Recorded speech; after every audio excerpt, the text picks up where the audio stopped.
Hello and welcome to this new episode of Open Book Entrepreneur. Today we have Elizabeth here with us on the sunny boat in Maryland. So Elizabeth is an author and she actually wrote a number of books. And yeah, Elizabeth, please introduce yourself to our audience. Hello there. I'm Elizabeth Kelch, and I am an author. And the newest term for folks like me is authorpreneur, because I'm an author and publisher as well, and I'm working on the marketing side of my work as well. So I write my books and then publish them, and then do the marketing for them myself. And I'm also doing environmental journalism, writing articles in different magazines and a couple of different places on the internet. And Totally, you can yeah. see all my work on my website. Sorry, my website is elizabethkelch.com, and you can see all my work there. Yeah, absolutely. So elizabethkelch.com. And then also it's very interesting because you're calling us from the boat. So can you tell us a little bit more about that? Yes, I am calling from a boat. I guess you can see that behind me. I live on a boat. My partner and I decided about 10 years ago, we decided that we were done living on the land, and he's been a boater all his life, and his retirement plan was to buy a boat and sail away, and so that's exactly what we did, and we've been Wow. we've been boat people ever since. Yeah, yeah, 10 years. I mean, that's quite a journey. So how do you combine basically being an author, entrepreneur, and also living on the boat? How that actually fits together? Fits better together just fine, because we have it's nice because we don't have a lot of schedule, and so I can do my writing and my work, writing and marketing, around our boating schedule. And I'm always able to get an internet connection on the boat, so I can always make my connections to the people out in the rest of the world, whether it be emails or meetings like this or different things. I'm always able to get a connection from the boat, so works out great. Absolutely, yeah, fantastic. So, and then also, how do you deal with this, like when the weather is not really the best and stuff? Like, how do you deal with that? We stay in port. Import, yeah, okay, We stay fantastic. in port when the weather's nasty. Yeah, so can you tell us a little bit more about this latest book that you wrote, please? All right.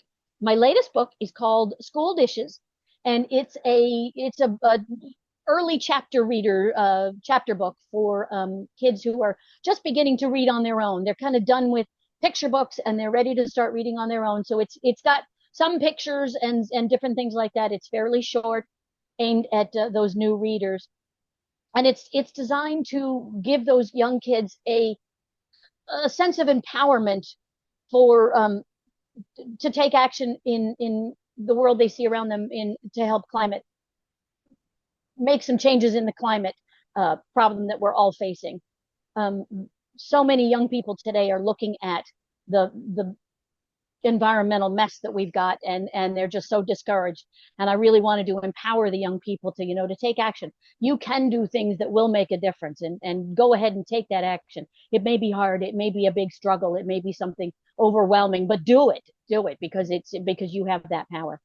So the book is a bunch of young kids, third graders, decide that they go on a landfill, a field trip to a landfill, and they see so much trash mounting up, and then they go back to their school and they see the trash from their school lunchroom contributing to that big mess, and then they decide that they want to be able to wash dishes and reuse them at school instead of adding so much trash to the landfill. And so they decide that they need to get the dishwasher, the school, a new dishwasher. So they raise money and buy the new school the dishwasher. Fantastic, yeah, excellent. So, and then what's your plan in your business for the next year? The next year, so I read the school dishes book has only just been published, and so I will spend some time marketing that one.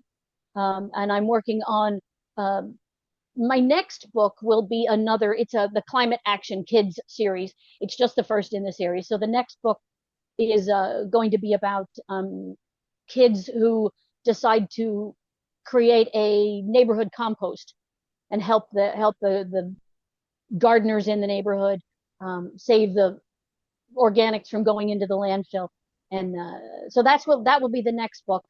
Um, Probably not anytime soon. That'll be my goal is about one book a year. And so I've got this one out. That one is in process, but certainly not anywhere near ready to publish yet. And I'm working on doing some freelance writing articles in environmental journalism. Okay, great. And what's your sort of like where is the book available?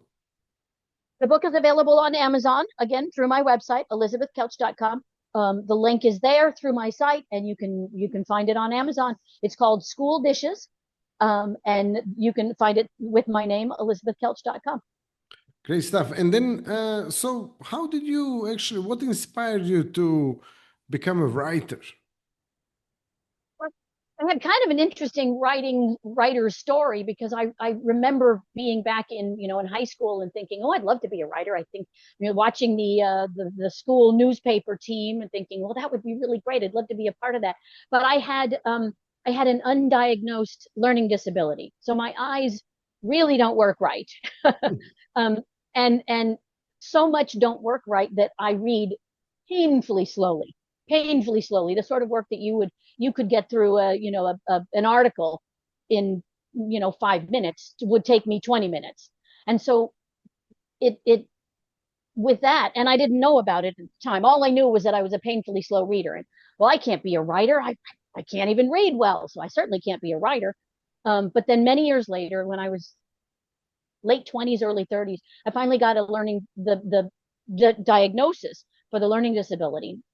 And they said, well, yes, you have an actual problem here that we can help you with. And so they gave me, I have different tools and uh, some tools available for helping me understand how to write and how to read. And it made all the difference in the world when I got that diagnosis. Going, oh my goodness, you mean I'm not a dummy? I can actually read. Life changing stuff, life changing stuff. And so then I went on and I started reading a lot more. And then I went, you know what? I remember back in the days when I wanted to be a writer. And so then I said, I think I'm going to start pursuing that. And so I went to school. I started writing some articles for a local newspaper or a local magazine. And then I went to school and I got now I've got a couple of master's degrees in writing and in communications and public relations. And I was able to quote unquote retire from my day job.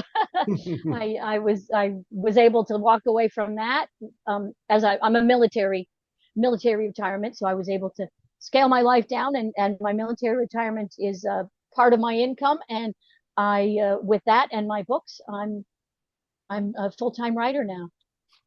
Totally, yes. And then what do you think about like writing and AI? I'm very hesitant to use AI. I'm very unnerved by the whole thing. I don't want my AI to write for me. I want my AI to clean my dishes and mop my floor. So so I'm very concerned about the direction we're going with AI because there's so much um, of the creative work that people love to do and that people are so abundantly qualified to do being taken over by AI. And I'm concerned that we're gonna not be able to get the creative people are not going to be able to do their creative work because the AI will be doing so much of it. Yeah, absolutely. I mean, it's a very difficult and interesting subject as well because obviously, I mean, I heard someone said the other day, like introduction of AI is pretty much like similar to when tractors were invented. Yeah, before that, everyone was working in the field. Almost everyone was working in the field. Yeah, and then when Right. tractors were invented, people sort of started doing other jobs. Yeah. Right, right. So Yeah, and I'd agree. And I think that, when tractors came along, it alleviated the need for that hard manual labor that was just so much work and so much, and it really made a big difference in people's lives. But now with AI coming along, it takes away the work that we really want to be doing. People didn't want to be doing the back breaking labor in the fields. Um, and now this is a different, and it made their lives better, but I'm not sure that the AI will. will make our lives, at least for the creative people who want to be paid for our work. And we're if AI does it, then we won't be. Yeah, interesting. That's very interesting. You need. I mean, this is a subject that we can talk about, like for a very long time. But this is all we have the time for today in this episode. Elizabeth, thank you so much for being a guest. Thank you all for watching and listening to this episode. If you have any questions for Elizabeth about her books, about the boat, about living on the boat or anything else, like, you can drop them down in the comments, and any questions for me as well.